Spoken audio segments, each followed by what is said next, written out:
मंडल जी, हमारे इस गोड्डा जिला और खास करके इस महगामा क्षेत्र के किसानों, मजदूरों, आदिवासियों, दलितों के लोकप्रिय नेता कॉमरेड अशोक शाह जी और इस चुनावी सभा में उपस्थित हमारी महिला समिति की नेत्री, हमारी मां बहनें, किसान मजदूर भाइयों, छोटे बड़े दुकानदार बंधुओं, नौजवानों और इस देशवासियों, हमारे पूर्व वक्ता साथी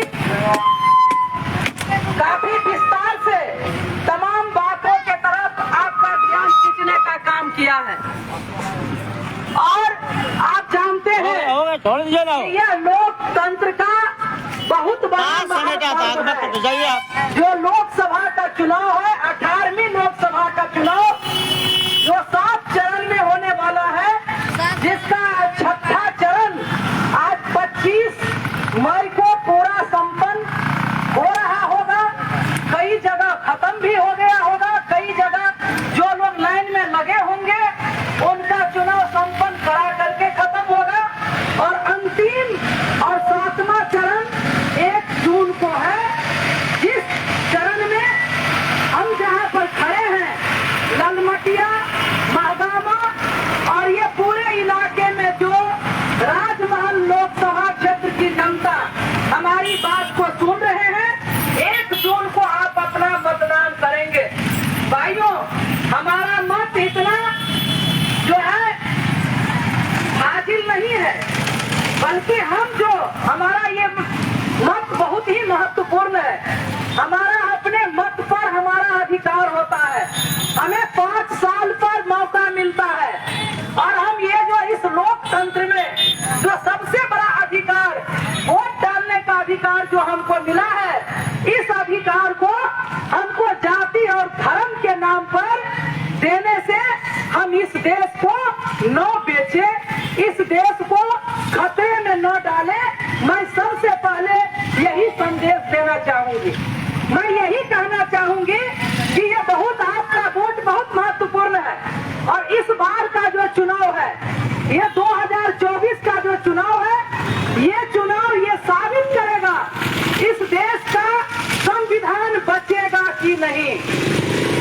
ये 2024 का चुनाव, 18वीं लोकसभा का चुनाव ये साबित करेगा कि हमारा इस देश का धर्मनिरपेक्ष जो ये स्तंभ है वो बचेगा कि नहीं बचेगा, लोकतंत्र बचेगा कि नहीं बचेगा। यह चुनाव ये साबित करेगा कि आज इस देश के अंतर्गत, जिस देश में अंग्रेज को भगाने के लिए हिंदू, मुस्लिम, सिख, ईसाई तमाम लोगों ने कुर्बानियां दी थी, आज इस देश को फिर से अडानी और अंबानी को जिस तरह से इस देश को बेचने पर आमदा है, जिस तरह से फिर से ये गुलाम के दिशा में ले जाने की ओर आमदा है, इस देश को हम बचा पाएंगे कि नहीं। हमारे साथी ने बताया, आप समझ सकते हैं, हम वोट डालेंगे 1 तारीख को, लेकिन वोट डालने के लिए जब हम जाएं, उससे पहले हम अच्छी तरह से सोच विचार कर लें। हम जरूर सोचें कि पिछले 10 साल का क्या इतिहास रहा है। 2014 में इस केंद्र में दिल्ली के सत्ता पर भारतीय जनता पार्टी की सरकार आई। नरेंद्र मोदी जी पूरा चिल्ला चिल्ला करके कहा कि जो मोदी को वोट दो, हम देश को बदल देंगे।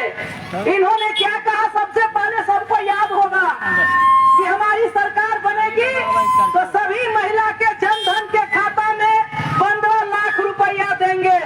आप बताइए महिला बहन, 15 पैसा भी गया, 15 पैसा भी नहीं गया।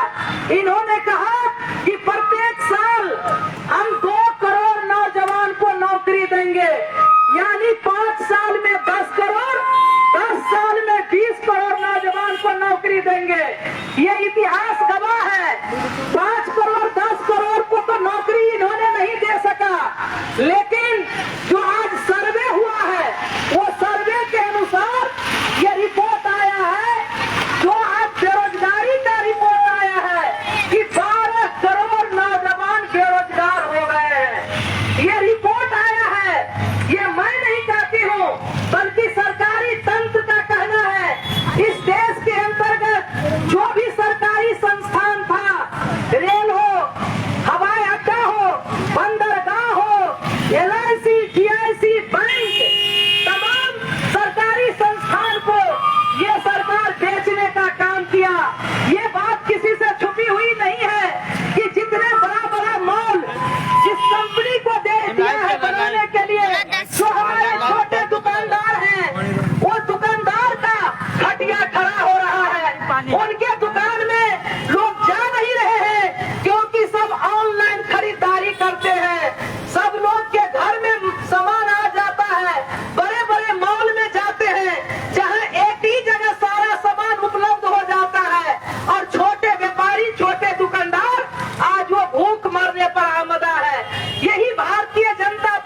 मजबूर होना पड़ रहा है। आज ये स्थिति है, आज ये स्थिति है। इसी देश के अंतर्गत केरल है, जिस केरल के अंतर्गत 35 किलो राशन प्रत्येक परिवार को दिया जाता है, और ये 35 किलो में सिर्फ चावल गेहूं नहीं है, 35 किलो अनाज में उसको मिट्टी का तेल भी मिलता है। इस तरह से लूट हो रहा है, जिस तरह से लूट मचाया है, एक तरफ भाजपा वाले और दूसरे तरफ ये झारखंड मुक्ति मोर्चा वाले, ये तमाम लोग लूट करके मालो माल हो गया है। और ये लूट करके जिस तरह से अपना तिजोरी भरने का काम किया है, कोई बोलने वाला नहीं है। आज जिस तरह से यहाँ पर आज राजमहल परियोजना के नाम पर जो रैयतों से जमीन ली जा रही है, ये रैयतों से जमीन ली जा रही है, और उस जमीन का जो दाम मिलना चाहिए वो दाम नहीं दिया जा रहा है। किसने इस सवाल को उठाया? न झारखंड मुक्ति मोर्चा उठाया और न ही भाजपा के लोगों ने उठाया। हमारे सीपीआईएम के नेता अशोक शाह और सीपीएम लाल झंडा के लोगों ने उठाया। हम लड़ रहे हैं, हमारी पार्टी लड़ रही है, और हमारे लड़ाई के बदौलत इस परियोजना को रोका गया है। हमारी पार्टी मांग कर रही है कि उनको पूरा मुआवजा दिया जाए और प्रत्येक परिवार से एक सदस्य को उसमें नौकरी दी जाए। और इस सवाल को लेकर के 4 जून के बाद बड़ी लड़ाई लड़ी जाएगी, आंदोलन किया जाएगा, और पूरे झारखंड के अंतर्गत हमारी पार्टी जमीन बचाने की लड़ाई करेगी। इसीलिए भाइयों और बहनों, आज सीधी लड़ाई है, आज ये सीधी लड़ाई है, इस देश को बचाने की लड़ाई है, नौजवानों को रोजगार देने की लड़ाई है, जी भूमिहीनों को जमीन देने का सवाल है, जमीन बचाने का सवाल है।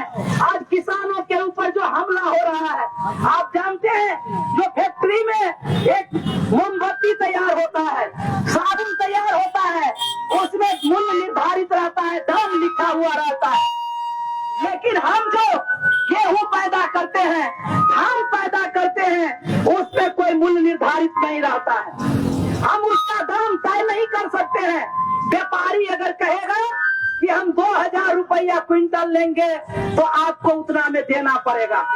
आज आलू किसान के खेत में जब था तो 10 रुपये किलो कोई पूछ नहीं रहा था, लेकिन जब ये आलू चला गया व्यापारी के गोदाम में तो वो 30 रुपये किलो हो गया। आज यही इस बात की लड़ाई कौन लड़ेगा? सीपीआईएम को जब आप वोट देंगे, सीपीआईएम के नेता गोपी सोरेन जब जीत करके संसद जाएंगे तो संसद के अंतर्गत आपकी आवाज को उठाएंगे, नौजवानों को रोजगार मिले, बच्चों को स्कूल की गारंटी हो, यहाँ काम लोगों को नौकरी देने का, हमारी माँ बहनें जो बेरोजगार घूमती है उनको लघु उद्योग काम दिया जाए। इन बातों को लेकर के जो विधवाओं का पेंशन है वो कम से कम 3000 रुपया किया जाए। आशा ममता आंगनबाड़ी को सरकारी सेवक घोषित की जाए। आज जिस तरह की सवालें हैं, इस सवाल को उठाने के लिए संसद के अंतर्गत ये चोर लुटेरा को नहीं, सीपीआईएम के उम्मीदवार